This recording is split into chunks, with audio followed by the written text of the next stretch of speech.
Hello, welcome to Hearthstone Painting. My name's Mark, and today we're going to paint the markers from the Season 3 box set. Now, there's already specific colours that the rulebook gives for these, so we're going to try and match them.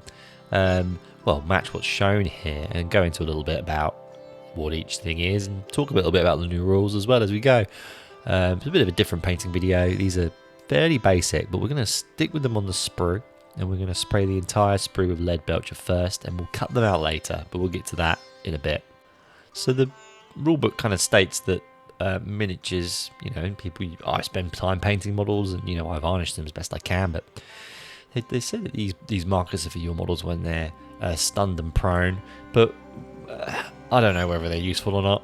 But we're going to go in and paint the stun side with Mephiston Red. Normally one coat works pretty well. For the distracted markers, I'm going to use Caledor Sky. I think these will be pretty useful actually for some of the big guys during your games of Blood Bowl, but you want to make sure you flip the sprue. So the stunned ones are prone on the back, so you don't need to paint both sides. The distracted ones do need both sides painting, so make sure to paint both sides of your sprue. Eye gouge, we're going to paint with Xereus Purple. New term in Blood Bowl. And then Dodgy Snack is a kickoff event piece, which we're going to paint with Moot Green. So both Xereus Purple and Moot Green, we're going to do 2 coats just because they're layer paints and they need a little bit extra. And for all of these, we're effectively sort of just painting the top surface, leaving that Leadbelcher in the recesses, and we'll explain why in a minute. For the rooted, which is for basically just treemen, as far as I'm aware, we're going to use XV88.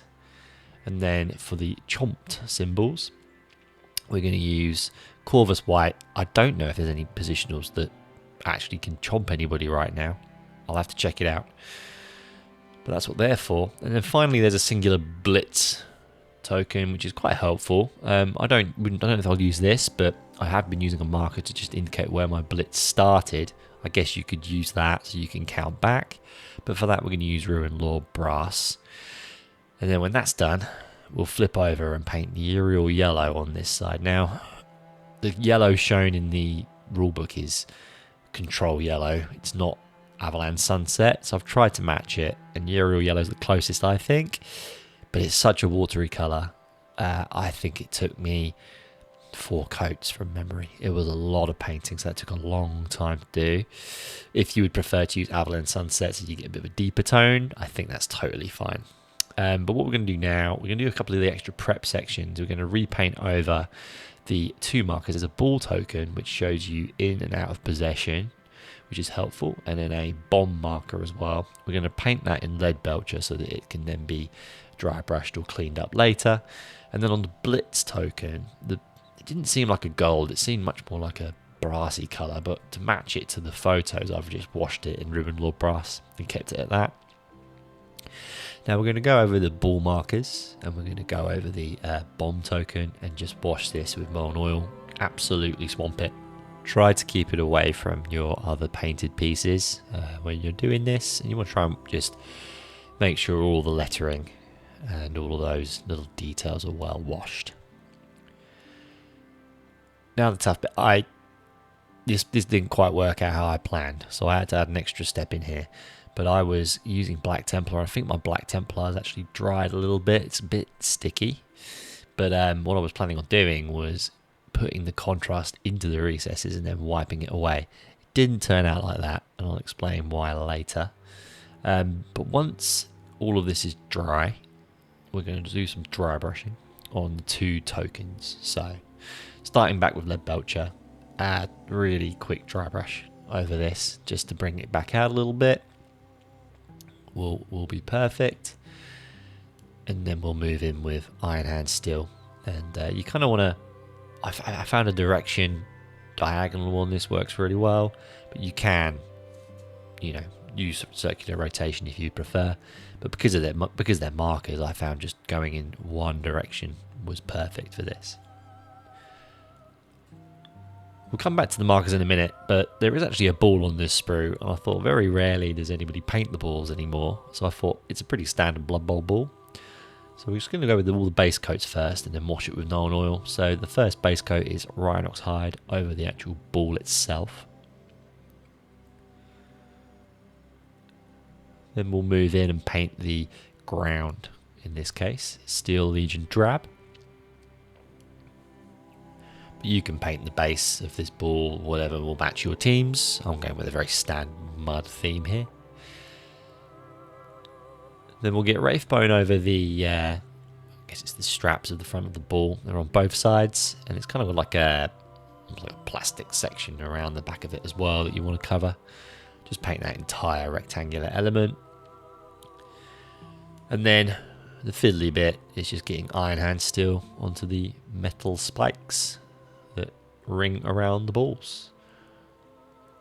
And once all of that is completed, just wash the thing in Nuln Oil. I've now snipped it off the sprue. I thought it'd be a little bit easier to show this next element with it separate. Again, just like with the markers, just douse it with Nuln Oil. You can't really overdo it. And then we're going to relayer everything with the previous colours, leaving only the very recesses as in the Nuln Oil. Starting with Rhinox Hide, we'll make sure it's nice and watered down for all of these relayerings. Then we'll get Gorthor Brown and edge highlight. We're only going to edge highlight the seam on both sides of this ball. But this is the real quick painting thing, so we're just trying to make it look cool. And we're going to do all the ridges here. We'll then go back in and paint over the straps with the Wraithbone. Nice and simple. And on the ground, just go back to Steel Legion Drab and effectively just paint a few of these little rocks and ground pieces. You could dry brush this if you prefer. I found it's just a small little thing. If you got that dry brush in there, it will just get it all over the model.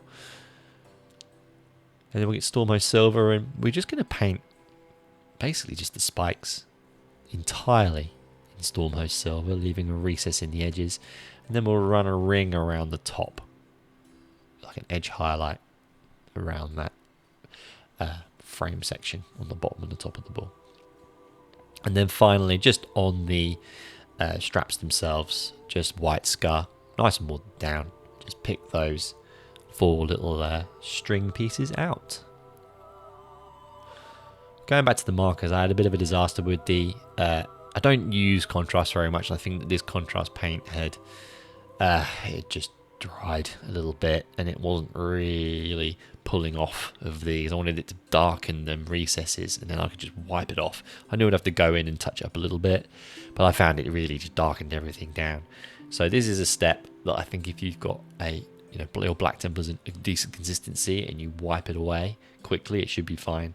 But I had to go back in and repaint over all the layers, which was a bit of an oversight from my side. But I feel that once that relayering was done, they popped again, and they are simple markers. We're not changing the world with these. Now we're going in and just snipping them all out. So you want to get it as close to the piece as you can, because you don't want to do too much cleaning up, because you will destroy the paint, and it's tough cutting things off sprues, because you do get left with this little residual element you just need to paint over. But you don't want to do too much snipping and too much filing on these pieces, because you will remove everything you've already done. So you've just got to be clinical with it. Like the snippers can be so sharp, they can just cut into the plastic and cut into the paint job. So be careful, as careful as you can be, and you can't really do much to get rid of the markings other than really paint over it. So we're painting over Leadbelcher here, just to clear up our the ball marker and the bomb token. And then we're going to get in with Abaddon Black and just paint the rims of these. And this was particularly time consuming. I'm wondering if maybe I should have done this slightly differently. But it looks pretty good once they're finished.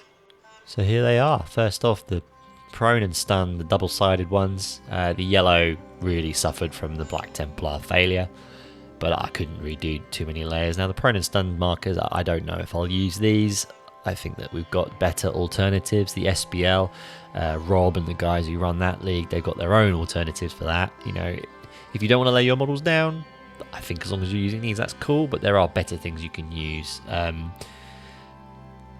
The rest of them, I don't think are really relevant. The rooted one's probably okay if you've got tree men, which not many teams do. Eye gouge, chomped, I don't know. I need to read the rules for those. Distracted is useful, I feel. I've got bands I've used on my big guys for years, so yeah, perfect for new players, perfect for older players who don't have those markers. But the blitz one is great, just so important. It's nice to know how far you've been. You can leave that marker where you started and count back. It's also really helpful just to remember I've already blitzed. The ball token looks good. Leagues and tournaments have been making these for years, normally metal tokens or poker chips, so the fact Games Workshop have one for new players is fantastic, and the fact that it can fit the ball's good too. So that's it. Thanks for watching. Like and subscribe, and if you didn't, then thanks for stopping by. See you later.